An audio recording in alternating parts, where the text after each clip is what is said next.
Alessandro é juiz de direito, palestrante espírita há 25 anos, integrante da diretoria executiva do Centro Espírita Allan Kardec, na cidade de Itapetininga, no estado de São Paulo.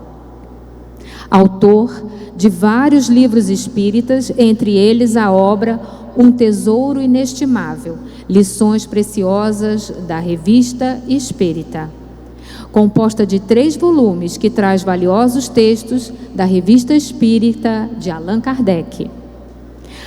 Alessandro fará sua exposição com o tema O Céu e o Inferno como estados de consciência. Seja muito bem-vindo, Alessandro.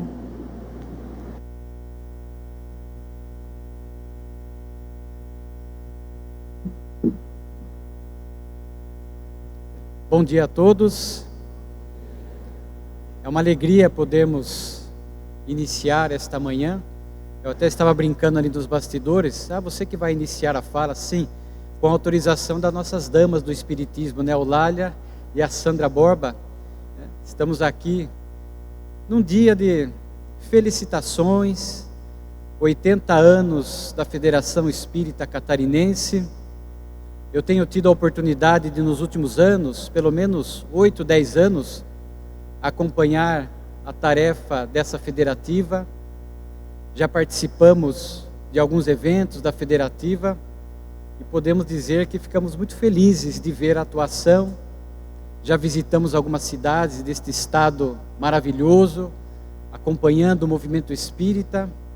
Então, um dia como hoje, celebrando 80 anos de atividade ininterrupta da federação, nós só podemos agradecer a Deus e pedir a Jesus que continue abençoando a federativa e seus trabalhadores, que de forma muito feliz escolheu a temática em torno da obra O Céu e o Inferno, que estatisticamente é uma das obras menos lidas e menos estudada pelo movimento espírita.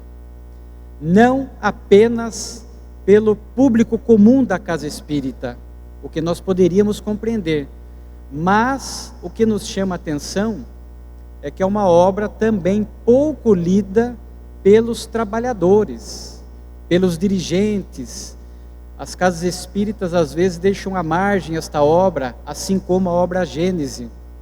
Portanto, quando um evento espírita desse porte, o que vem acontecendo ao longo deste ano, nos principais eventos espíritas, trazer esta 4ª obra da codificação para esse destaque dos 160 anos de seu lançamento, é de fato um momento muito marcante e muito feliz.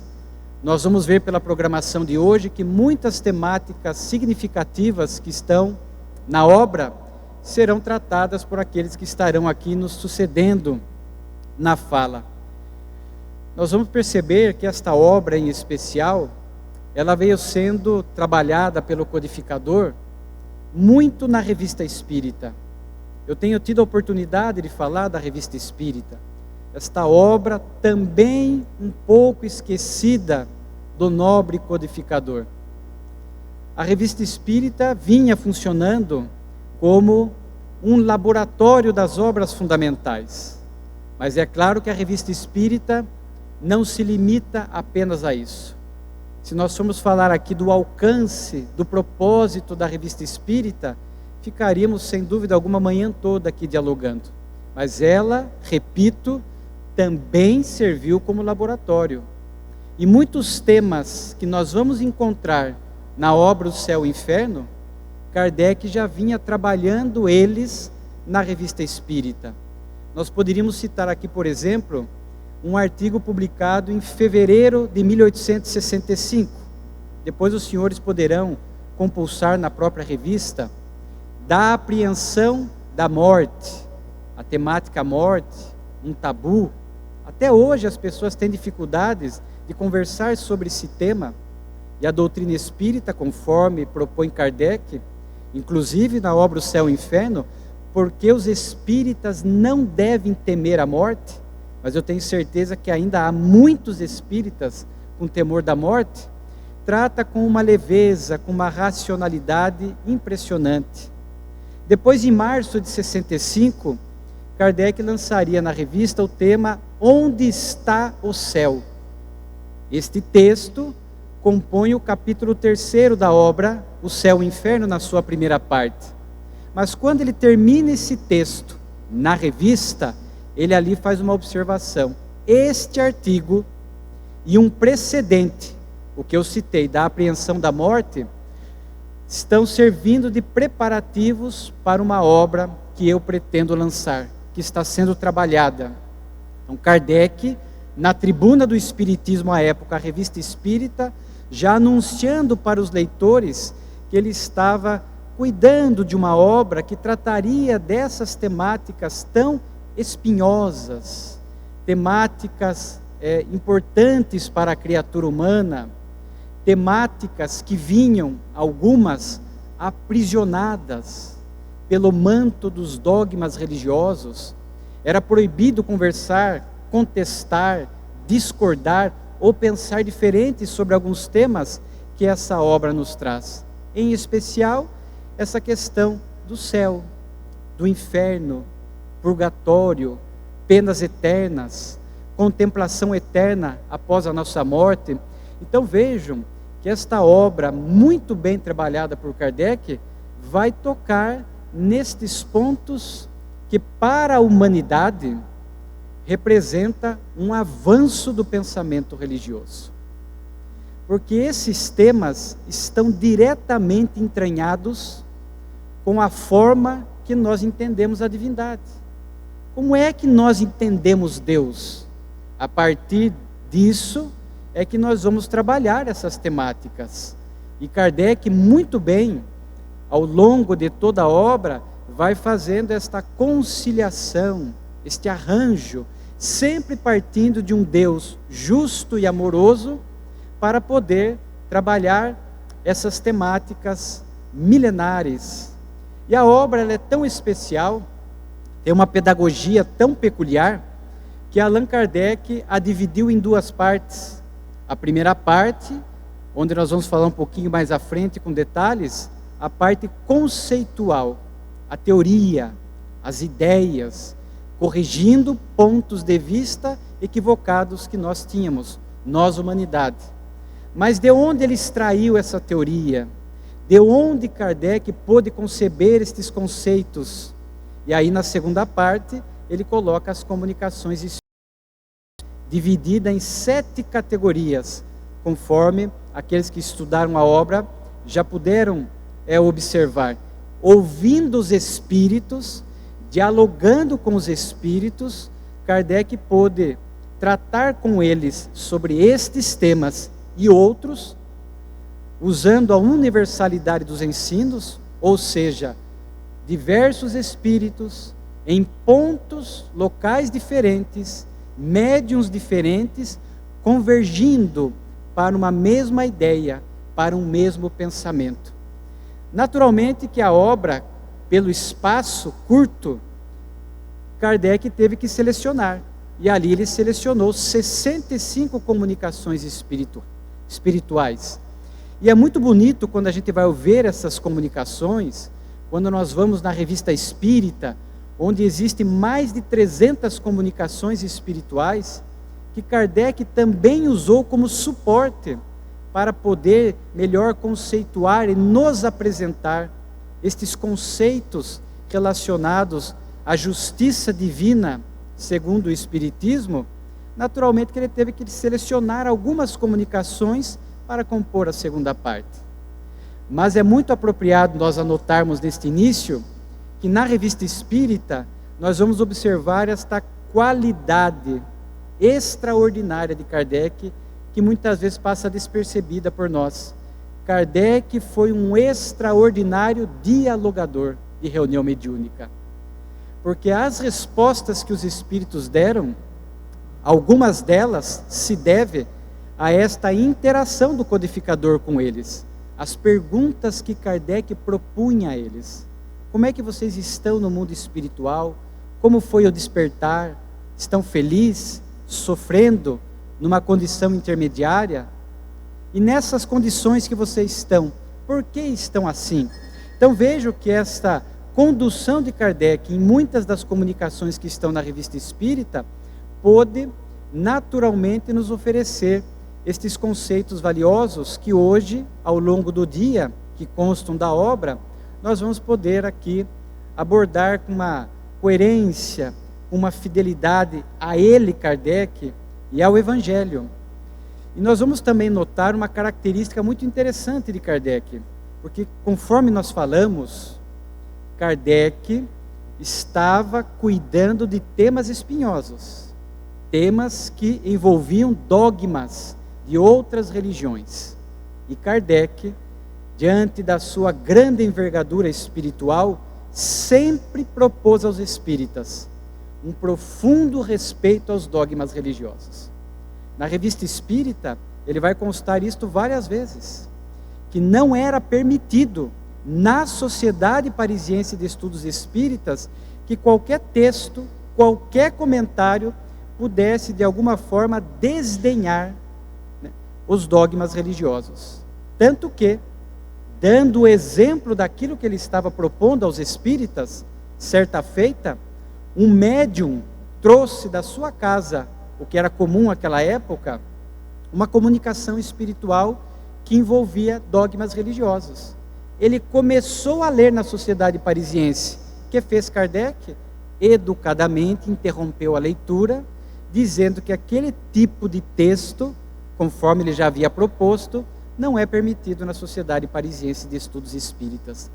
Então, quando nós passeamos o nosso olhar pela obra O Céu e o Inferno, nós temos que destacar essa qualidade de Kardec, tratando de temas que envolviam dogmas, mas em nenhum momento desdenhando estes dogmas religiosos, usando de uma racionalidade, de uma pedagogia, fazendo comparações e convidando a criatura humana a pensar melhor sobre esses temas que vinham equivocadamente conceituados ao longo do tempo pelas nossas imperfeições morais. Então é digna de registro esta característica da obra. E nos coube tratar especificamente do tema o céu e o inferno como estados de consciência. E nós pudemos encontrar uma valiosa lição da benfeitora Amélia Rodrigues, através da mediunidade do nosso querido Divaldo Pereira Franco, em vias de completar 98 anos de idade, dando esse testemunho de fidelidade ao Evangelho. Numa obra chamada Até o Fim dos Tempos, Amélia Rodrigues vai nos trazer uma passagem muito conhecida do Evangelho, que é aquela passagem do obsediado de Gadara. Com certeza, a maioria dos senhores conhece, muito estudada na casa espírita, quando Jesus foi visitar as terras da Decápolis, nas montanhas de Bazã, e quando chega lá, ao passar pelo cemitério, se depara com um antigo obsediado. Há 20 anos aproximadamente, ele estava naquela situação de subjugação, de uma influenciação espiritual penosa, que lhe impunha um estado íntimo de inferno, de sofrimento e de tristeza. E quando Jesus passa pelo cemitério, deparando-se com aquela cena comovedora, porque o obsediado de Gadara disputava alimento com os animais, todo machucado, expulso da sociedade, da família, realmente uma situação de sofrimento. Jesus intercede em nome do amor. E ele ali dialoga com o grupo de espíritos que se denominou Legião. Age movimentando as suas energias de amor, cessando aquela influência espiritual. E a partir dali, o antigo obsediado agora recupera a saúde, convidado que estava sendo para, a partir dali, começar a construir o seu céu interior. Mas o que eu gostaria de destacar, e que a benfeitora traz nessa lição, não é especificamente a passagem ali no cemitério de Gadara, mas o após. Porque os benfeitores espirituais, em algumas obras mediúnicas, buscam, nesses registros do mundo espiritual, informações que não constam do Novo Testamento, do Evangelho convencional, para nos enriquecer o aprendizado. E ela vai trazer para nós algo que eu acho muito valioso para conduzir as nossas reflexões nesta manhã, porque Jesus é expulso com os discípulos daquela região, porque durante aquela ação do Cristo em favor do obsediado, os porcos que ali estavam, porque aquela comunidade se dedicava à suinocultura, os porcos se agitaram e caíram um despenhadeiro abaixo, e eles tiveram um prejuízo econômico imenso, e culparam Jesus, expulsaram, sequer ouviram Jesus. Jesus desce as montanhas, volta ao barco com os discípulos e retorna a Cafarnaum, na casa de Simão Pedro, onde aconteceram notáveis diálogos. Na casa de Simão, Amélia Rodrigues traz vários diálogos, e um deles é este, porque lá chegando, os discípulos ficaram impressionados com o que eles viram, impressionados com a expulsão de Gadara, impressionados com a intervenção do Cristo em favor daquele obsediado, impressionados com os porcos agitados, caindo-se, jogando-se no despenhadeiro, no penhasco, e eles então iniciam um diálogo com Jesus. E vamos destacar aqui duas perguntas. Uma pergunta que os discípulos dirigem a Jesus: Mestre, por que os gadarenos não aceitaram a sua palavra? É a primeira pergunta que eles fazem. E Jesus vai dar uma resposta extraordinária que nos linka, nos conecta com o tema o céu e o inferno. Ele vai dizer assim: o reino dos céus é uma oferenda do Pai Celestial a todos.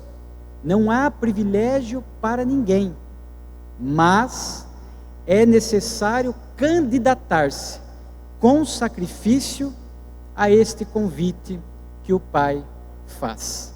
Então vejam só, Jesus já falando de céu como sendo um convite para a criatura humana.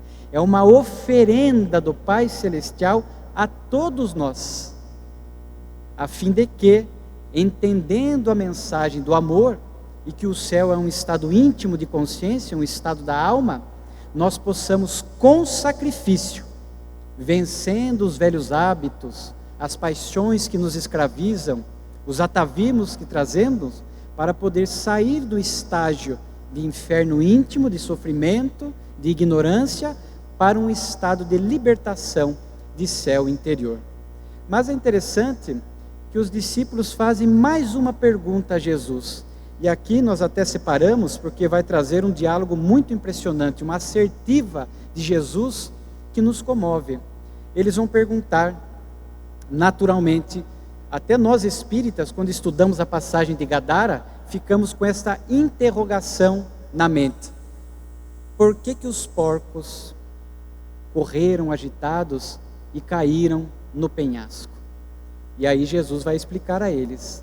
Jesus vai dizer a eles que naquele momento em que ele intercedia em favor do obsediado de Gadara, aquela legião, aquele grupo de espíritos momentaneamente infernais, pediram a ele, mentalmente, para que eles não fossem habitar o Hades externo.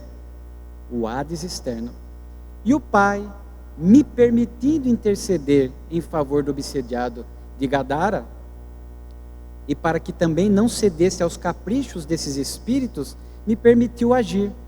E quando eu intercedi, e aqueles espíritos foram rompidas a ligação com o obsediado, e eles, portanto, agitados, se movimentaram na psicosfera daquele cemitério, os porcos perceberam esta alteração fluídica, energética do ambiente, e se agitaram, sem entender naturalmente o que estava acontecendo, e se jogaram no penhasco. Vejam aqui como a doutrina espírita é lúcida, é lógica. Naturalmente que os animais não são médiuns. Kardec trabalha isso na obra O Livro dos Médiuns, mas alguns fazem registros anímicos embrionários.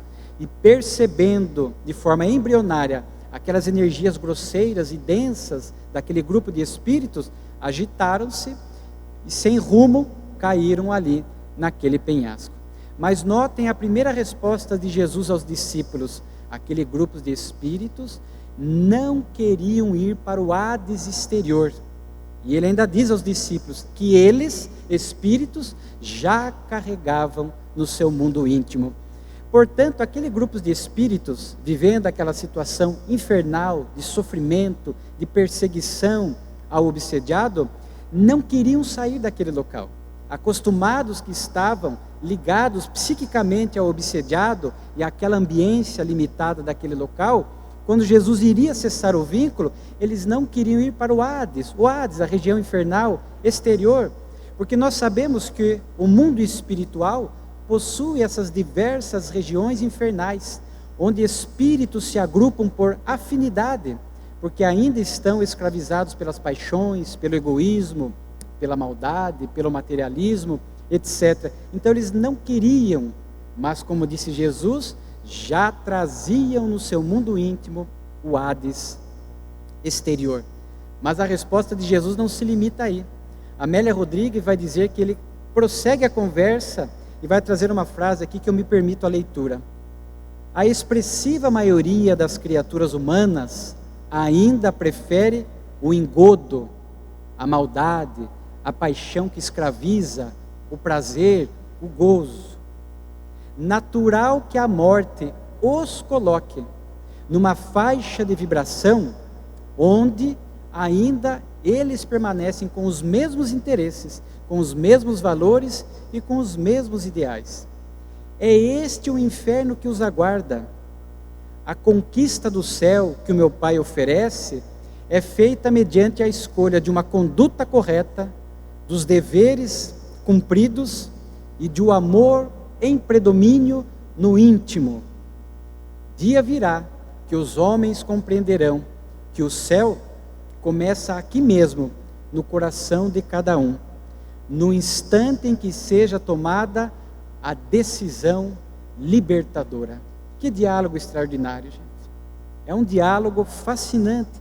Jesus traz ali para os discípulos vários pontos, há 2000 anos atrás, já falando abertamente aos discípulos, céu e inferno, estados íntimos da alma, que nós vivenciamos enquanto estamos no corpo e que vivenciamos também em prosseguimento na vida, no mundo espiritual. Naturalmente que esses temas mais profundos, Jesus se permitia nestes diálogos com os discípulos reservados. Eram almas acima da média, que depois iriam divulgar a Boa Nova, tinham condições espirituais de compreender esses conceitos que Jesus trazia. E ali poderiam dialogar, tirar dúvidas com ele. Mas é claro que Jesus, em muitas passagens do Evangelho, lançou essas ideias embrionárias, sementes, promovendo o progresso da criatura humana para que cada qual, no seu nível de consciência, pudesse entender aquilo que Jesus estava propondo. Nós poderíamos citar como exemplo a parábola do rico e Lázaro, quando Jesus fala do comportamento infeliz do rico, que já vivia uma situação de inferno interior enquanto estava no corpo, e a situação de Lázaro, que não era nome próprio, era uma condição da pessoa. Daí surgir a expressão, entre aspas, lazarento. Era uma pessoa pobre, com doenças, com chagas, mas que, em que pese esta condição exterior, vivia no seu íntimo um céu, porque era alguém não revoltado, resignado, que aguardava as migalhas da casa do rico. E ali na parábola Jesus propõe, os dois morrem.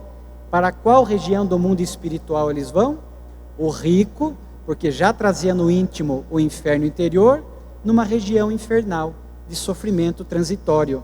E o pobre, porque viveu o bem sofrer, conforme nós conhecemos na doutrina espírita, já trazia o céu interior, vai à direita do pai Abraão, simbolizando que estava numa região feliz do mundo espiritual. Então vejamos que em algumas parábolas, em algumas falas do Cristo, ele lançava essas ideias a fim de que a criatura humana pudesse ir percebendo essa questão de céu e inferno, não como locais geográficos propriamente dito, não como local de eterna contemplação, de eterno descanso, o céu, e nem um local de eterno sofrimento, com fogueira, com caldeirões. A criatividade da criatura humana vai longe, cria locais onde o indivíduo ali estaria sofrendo essas penas eternas. Mas a fala do Cristo, na sua parte final que nós trouxemos, e nós gostaríamos aqui até de desdobrá-la um pouco, dividir, conforme o tempo nos permite, em 5 pontos, a fim de que nós possamos apresentar essa questão do céu e inferno, para que possamos realmente entender como eles funcionam como estados da alma, como um local íntimo, como a nossa morada íntima. Vamos trazer aqui a primeira parte da fala de Jesus. Natural que a morte os coloque em outro campo de vibrações, porém com os mesmos hábitos e interesses. Então vejo que esse conceito de Jesus já está nos ensinando que a morte, a desencarnação, não gera milagres. Muitas pessoas ainda acreditam que ao morrer vão melhorar-se automaticamente, que a morte é como se fosse uma varinha mágica, a pessoa morre, pum, e ela desperta do lado de lá com qualidades que não tinha, com conhecimentos que não tinha, com defeitos que vão ser extirpados, extinguidos do seu coração. Isso não existe. A doutrina espírita nos ensina, Jesus aqui está falando, o que é a morte senão apenas deixar o corpo grosseiro e mudar de vibração. Vamos para essas múltiplas faixas de vibração, para a qual iremos de acordo com a nossa evolução. Automaticamente somos atraídos para as regiões de acordo com o nosso nível de evolução espiritual, de acordo com aquilo que vínhamos realizando ao longo, no curso da reencarnação. Então Jesus já tira este mito, este equívoco que ainda persiste.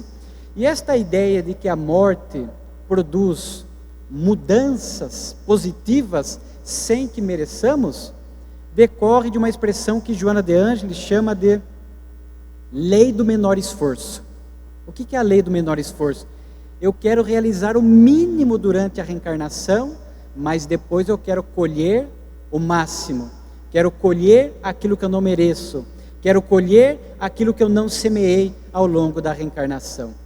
E conversando às vezes com amigos que são de outras religiões, e nós temos um profundo respeito, mas eles mesmos nos procuram para interagir, para saber o que o Espiritismo pensa. Eu já conversei com muitas pessoas que mantêm ainda um ponto de vista equivocado e ainda afirmam que não, eu acredito que ao morrer, muitas encrencas da alma, muitos conflitos, muitos defeitos vão desaparecer e eu vou desfrutar deste céu de contemplação eterna à direita do Pai.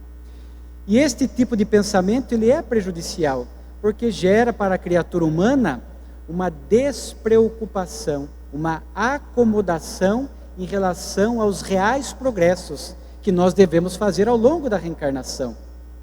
Aí nós vamos deixando de lado muitas questões que deveriam ser trabalhadas, porque acreditamos que, vamos usar uma expressão popular aqui, eu vou me arrastando ao longo da existência, eu vou sobrevivendo, não faço mal para ninguém, mas também não tenho coragem ainda, ânimo de fazer o bem, não lido com os meus conflitos, não procuro fazer o autoconhecimento, eu vou literalmente sobrevivendo, porque eu acredito que ao não fazer o mal, logo depois eu vou desencarnar, e quando chegar neste céu equivocado, eu chegando lá, tudo de ruim dentro de mim desaparece.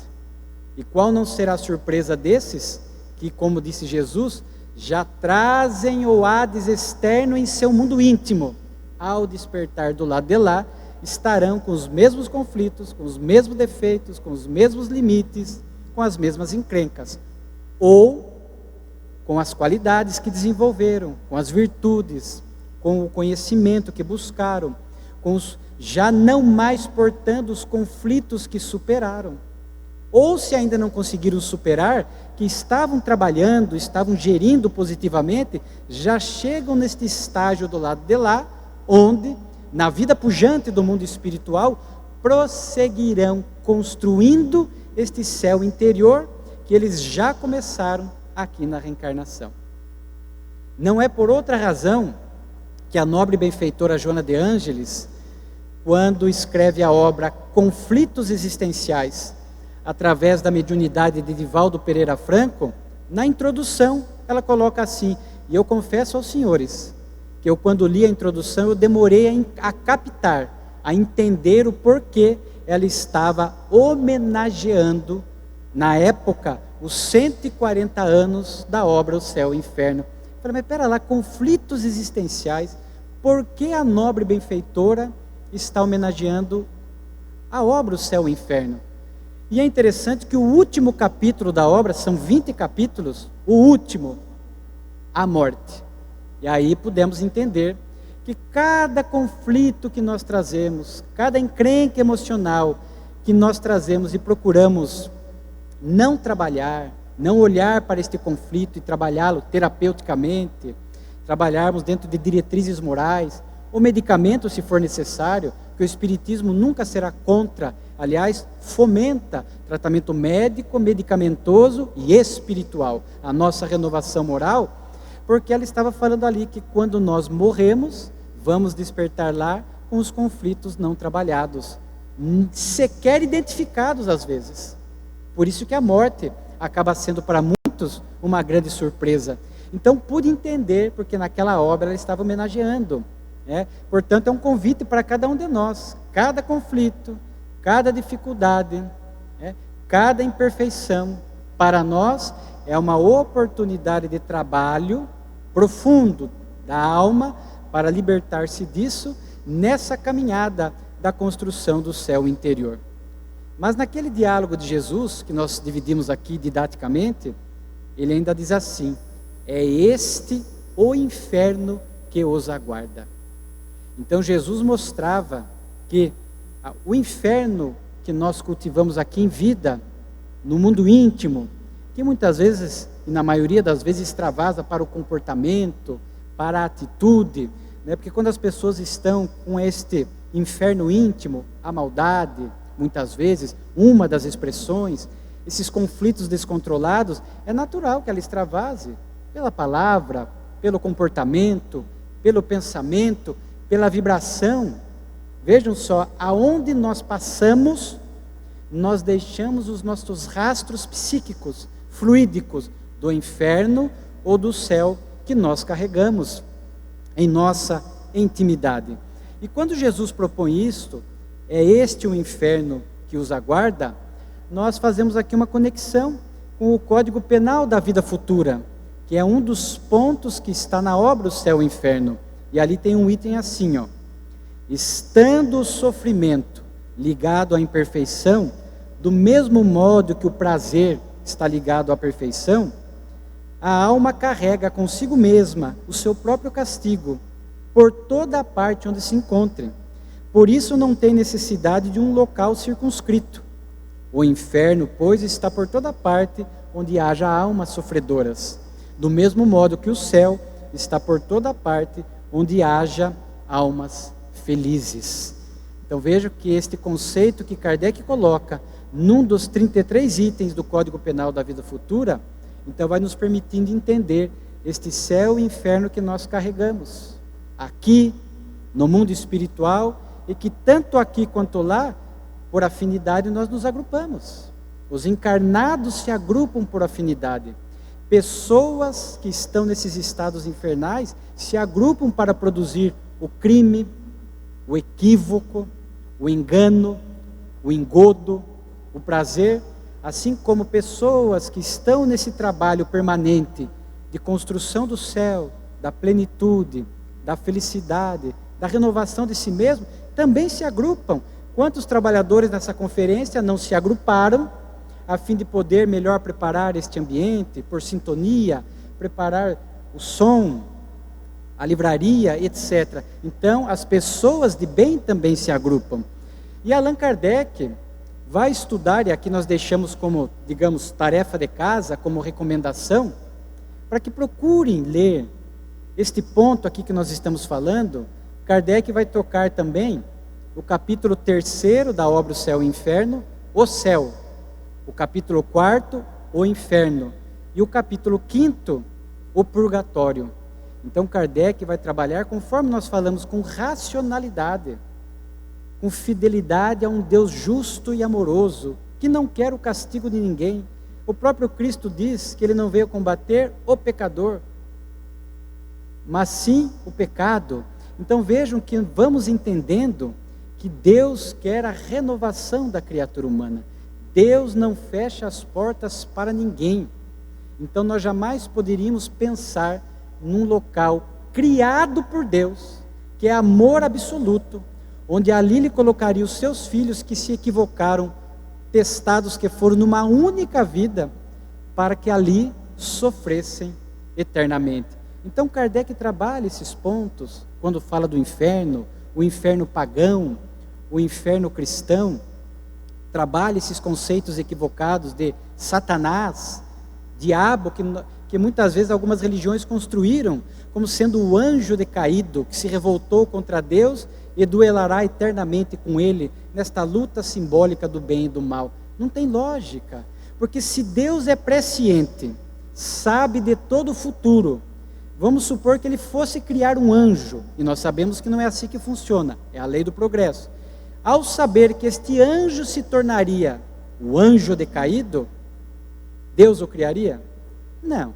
Então vejo que dentro de lógica, nós vamos aqui refutando muito dos pontos, e é assim que Kardec, mantendo respeito aos dogmas religiosos, ele vai fazendo esta comparação, sem atacar o outro ponto de vista, sem desdenhar do outro ponto de vista, mas convidando o leitor a pensar, a pensar. E é interessante, certa feita eu ouvi um orador espírita citando uma encíclica papal, que se chama Fé e Razão, quando tratava deste tema. E eu fui ler. É uma encíclica do ano de 1998, do Papa João Paulo II. São mais de 100 itens, mas é uma encíclica interessante, porque ali está sendo estimulada a união, o próprio tema já diz, fé e razão, filosofia e razão, para que o indivíduo possa refletir sobre essas questões atávicas, milenares, que necessitam ser revistas, corrigidas. E no item 26 dessa encíclica, um convite para que a criatura humana pense com fé e razão sobre a vida após a morte, sobre a nossa imortalidade, sobre a vida metafísica. Mas é claro que ali não se abre mão do ponto de vista clássico que a religião católica tem sobre o céu e o inferno, mas um convite a pensar. Não sei os senhores, eu tenho certeza, se eu perguntar, muitos terão testemunhos e depoimentos parecidos com o que eu vou relatar. Existe hoje os chamados simpatizantes do espiritismo,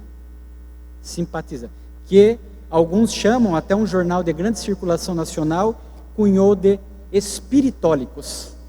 A pessoa tem a sua religião, é católico ou em geral, ou de outro, mas gosta de algum ponto do espiritismo, ou de alguns pontos. Vem à casa espírita, onde ele sempre será bem acolhido.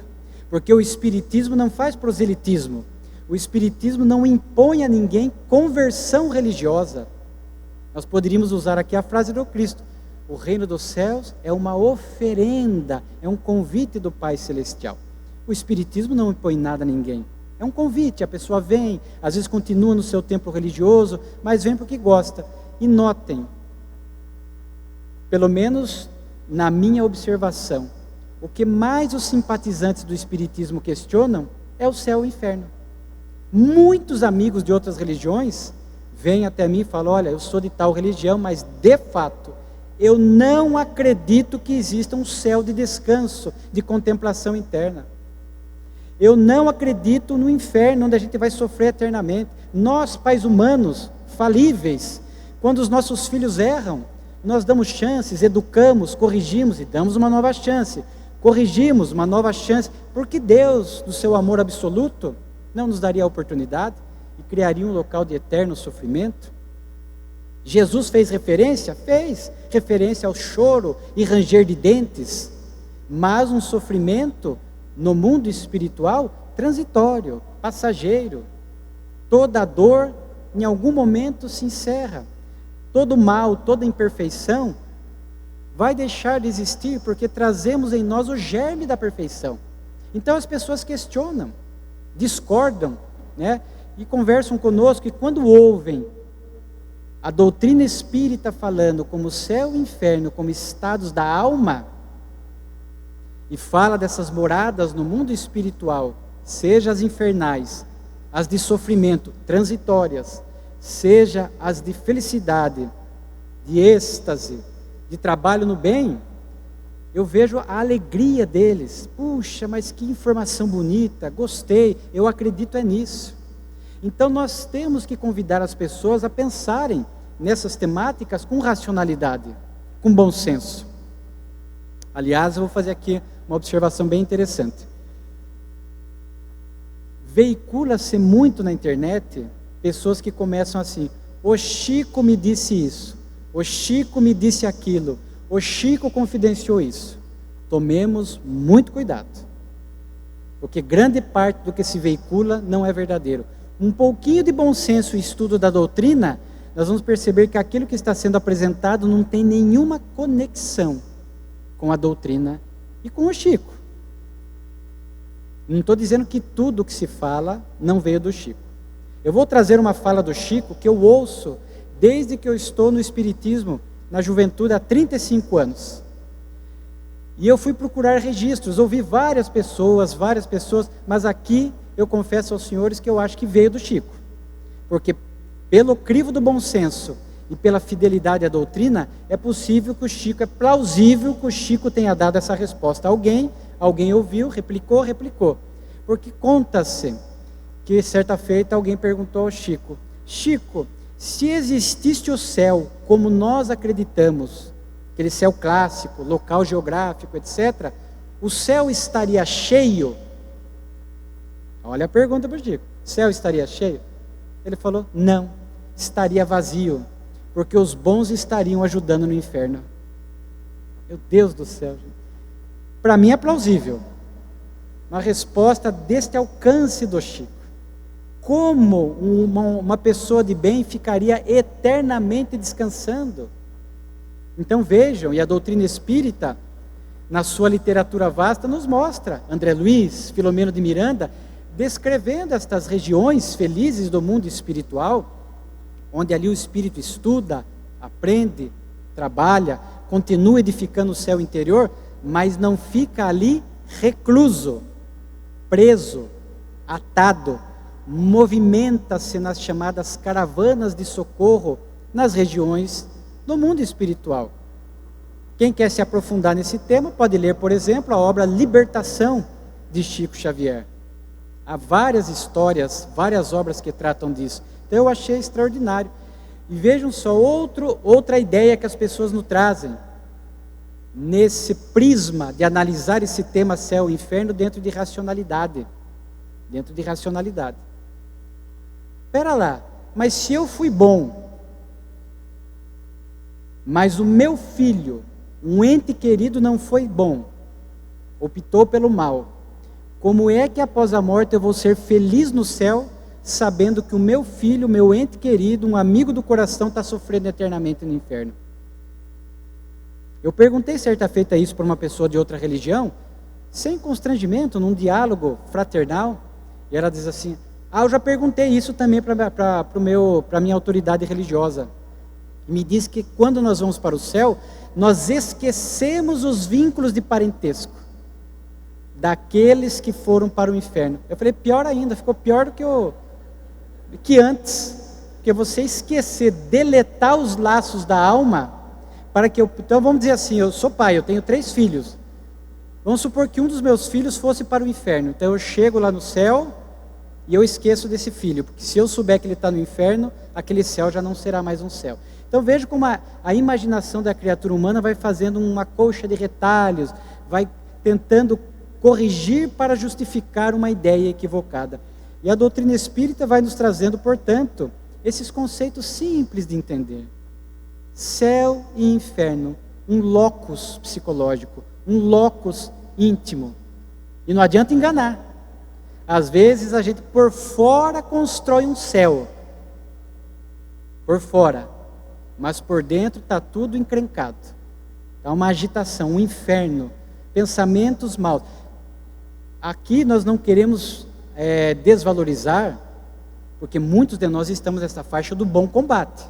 Nós estamos nessa luta íntima, ainda oscilando entre céu e inferno, entre equilíbrio e desequilíbrio, lutando para melhorar. Aí estamos forjando, nos sacrificando para construir, certamente, este céu interior, que à medida que nós vamos avançando na direção do bem, nós já vamos experimentando isto, aqui na Terra. Aqui na Terra. Porque Joana de Ângeles, numa determinada obra, fala, o Espiritismo demoliu aquela velha tese, faço bem hoje e colha só amanhã no céu.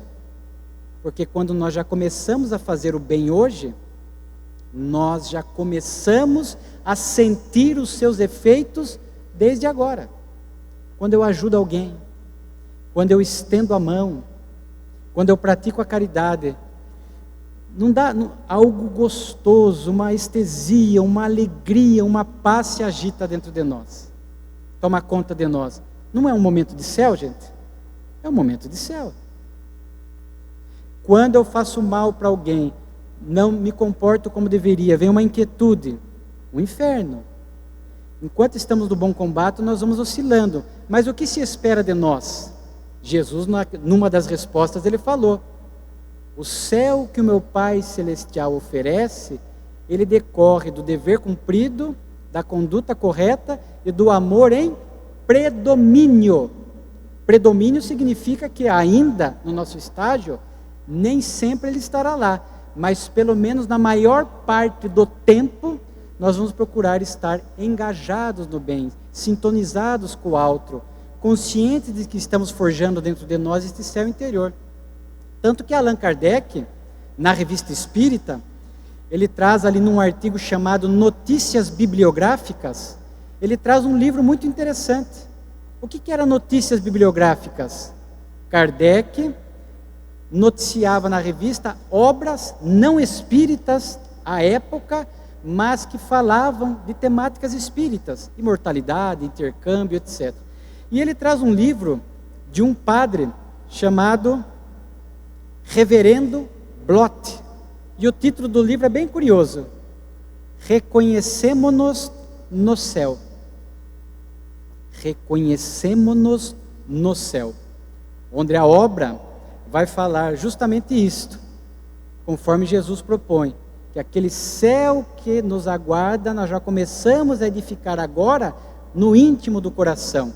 Agora, neste momento, nesta reencarnação, nas circunstâncias que a vida nos colocou, nós estamos ali já construindo o nosso céu. E é interessante que este livro, há um resumo muito curto da obra, ali um comentário na Revista Espírita, este padre Blot, ele fala que muitas coisas que se prometem para este céu clássico, na realidade já acontecem aqui na Terra. E aí ele fala, os familiares que já morreram vêm nos visitar, nós já podemos sentir esta paz agora. Então vejamos, quando a gente estende a mão, quando nós praticamos a caridade material, quando nós praticamos a caridade moral, nós vamos sentindo estes impulsos de céu dentro de nós. E vamos percebendo que vale a pena. Porque quando dedicamos um dia, algumas horas, numa tarefa caritativa, numa tarefa voluntária, quando nós chegamos em casa, às vezes, no final do dia, e vamos lá colocar a cabeça no travesseiro, aquele céu interior, verdadeiro, de quem está se esforçando. Ainda temos limites, é verdadeiro, mas estamos atentos, deveremos trabalhar, mas deitamos ali com aquele estado de céu. E aí o espírito sai do corpo para o desdobramento neste estado de céu interior. E durante o sono, naturalmente, vai buscar estas regiões e essas tarefas consentâneas com este céu que ele já está construindo aqui. Outros, no equívoco, na maldade, no engodo, no prazer que anestesia, sem entender ainda os objetivos da vida, saem do corpo nas faixas do sono e vão dar vazão, se agrupar por afinidade nessas regiões infernais. Aí quando acordam, muitos acordam agitados, perturbados e etc. Reflexo daquilo que vivenciaram no mundo espiritual. Então nós vamos entendendo, como diz Lacordaire, numa mensagem na Revista Espírita chamada A Chave do Céu, ou seja, o segredo do céu. Lacordaire vai dizer: a chave do céu é a prática do bem, a prática da caridade material e moral em favor do próximo e em favor de nós próprios. Porque o alto amor bem vivenciado também colabora, sem dúvida alguma, para a construção deste céu interior. E já nos minutos finais, retomando aquele última fala de Jesus para os discípulos, a última fala: todavia, é necessário que a criatura humana tome a decisão libertadora. Todos nós estamos sendo convidados para tomar esta decisão libertadora, este rompimento consciente, a fim de que possamos vencer ainda estas questões infernais que trazemos do nosso passado. E vamos eliminando, ressignificando cada uma e construindo dentro de nós esses aspectos do bem que vão fomentando este estado de estesia, de felicidade, de céu interior, que sem dúvida alguma nos conecta com o divino. Decisão libertadora que Paulo de Tarso tomou, decisão libertadora que Maria Madalena fez, decisão libertadora que o obsediado de Gadara também concretizou. Porque Amélia Rodrigues, numa outra obra, Primícias do Reino, ela vai nos dizer que após Jesus ter ajudado o obsediado, libertado-o do jugo da obsessão, o que fez ele? Ele foi ali, Gadara, conversar com as pessoas, também foi expulso, porque a ele também foi debitada a culpa do prejuízo pelos porcos. Então ele foi expulso daquela comunidade, vai depois a Cafarnaum, e ali passa a ser mais um trabalhador daquela falange do Cristo. Enquanto o Cristo pregava, falava do bem, agia, lá estava o antigo obsediado de Gadara, que agora fez a decisão libertadora, naquela simbologia dos porcos, né? Deixando de lado a animalidade, o prazer, fazendo a opção pelo bem, pela paz, pela ética, pela caridade, e ali, convivendo com o Cristo, com os discípulos, pôde, ao longo daquela reencarnação, continuar construindo dentro de si o céu interior, a chave do céu, como disse Lacordaire. Então a doutrina espírita vem nesta era de transição, convidando a criatura humana a melhor pensar, a melhor refletir sobre sistemas milenares, em especial esta questão do céu e inferno, entendendo que é um convite, é uma oferenda que o Pai Celestial faz a cada um de nós, que não depende de rótulo religioso, mas dependerá do nosso modus vivendi no cotidiano, aonde a divindade nos colocou. Portanto, que as nossas escolhas possam ser sempre na direção da luz, da paz, deste céu no sentido de plenitude e felicidade, a fim de que possamos colaborar para que a Terra, mais à frente, o mundo regenerado, possa estar mais próxima deste céu, desta estesia espiritual que todos nós desejamos. E eu encerro a minha fala, porque o tempo avança rápido, é o grande inferno dos oradores. A hora que a gente olha para o relógio já foi, mas eu pedi autorização para a Sandra Borba para avançar 2 minutos da fala dela, viu? Existe uma linda poesia que eu não poderia deixar de compartilhar com os senhores. O espírito André Fernandes, pela psicografia de Raul Teixeira, na obra Vozes do Infinito, escreve uma poesia homenageando a obra O Céu e o Inferno, na época, os 126 anos da obra O Céu e o Inferno. Ela não é curta, é uns 2 minutinhos. Eu peço que os senhores possam ouvir com a alma e dela extraiam este ânimo, este bom ânimo para a decisão libertadora. Céu e Inferno. Ninguém precisa tremer ante os suplícios internos, se o céu que plasmamos sempre desfaz o horror dos infernos. Durante um montão de tempo, sob um conúbio cruel, o medo do inferno cresce, sem labores pelo céu. Há muita gente que guarda pavor do falado inferno, mas persiste em comodismo no seu viver mais interno.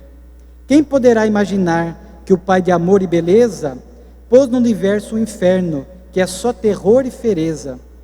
Quem pensará de verdade que o Deus de justiça e amor construiu pelos espaços borralhos de eterna dor? O Mestre Jesus ensina, na estrada humana comum, que o céu anelado vibra bem dentro de cada um. Por analogia eu faço um raciocínio, porém, se o céu vive em cada alma, o inferno está lá também. São muitos que se apoiam, sem muita meditação, nos contos que impressionam as gentes nessa ilusão. Quantos que temem o inferno e têm pavor de Satã, mas não melhoram sua vida para as rotas do amanhã. Persistem bem egoístas, junto a tanta vaidade, a explorar seu semelhante como gênios da maldade.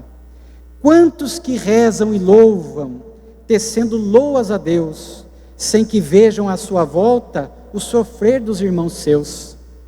O temor do inferno agita multidões em cruel cegueira, pensando que é com palavras que se tem no céu cadeira. O tempo passa e demonstra, para quem pensa em campo falho, que para conquistar o céu, boa receita é trabalho. Enquanto isso, há mais gente que em nervoso falatório se engabela com a ideia do famoso purgatório. Depois da morte imaginam, como ingênuos infantis, que Deus faz trocas de rezas por condição mais feliz. É na terra que se encontra o purgatório cantado, é no mundo que se carpe todo feito malfadado. Quem espera que ao morrer viajará para a luz, é começar desde agora sua construção com Jesus. E quem quiser assumir o orgulho e o ato imoral, tem passe livre para a rota, com direção infernal. Não pense que o purgatório, por morno aconchego da alma, libertará de tormentos, mantendo-a em repouso e calma. Os locais subjetivos, para onde pensa que vai, no íntimo são criados, no tempo que não se trai. Purgatório, inferno e limbo, ou estruturas de céu, cada um constrói na terra ao viver cada papel. Anjos, demônios e santos, no pensamento cristão, são seres que criam luzes ou tormentos de ilusão.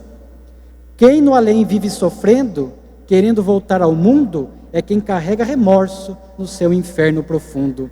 Exploradores, bandidos, desarvorados, suicidas, padecem, protestam, rogam bênçãos para as próprias vidas. Quem viveu na lei do amor, fazendo bem pelo mundo, semeou conforto e alento, desfaz o ódio iracundo. Esse serviço bendito, com o qual a alma se veste, outorga-lhe jubiloso esquema de paz celeste. Quando a vida em toda a terra fizer-se escola feliz, o bem tomará o lugar do mal que domina o ultriz. E Cristo governará, através desse altruísmo, que arrebata quem se apresta nos passos do Espiritismo. A luz jorrando dos altos, sobre os maus e sobre os bons, a fim de que cada um faça seu destino em vários tons, e o tempo escoa nos vãos de cada ação do caminho, fazendo a vida elevar-se para Deus devagarinho.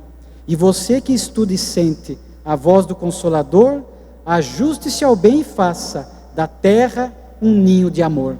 Muito obrigado. Muito obrigado.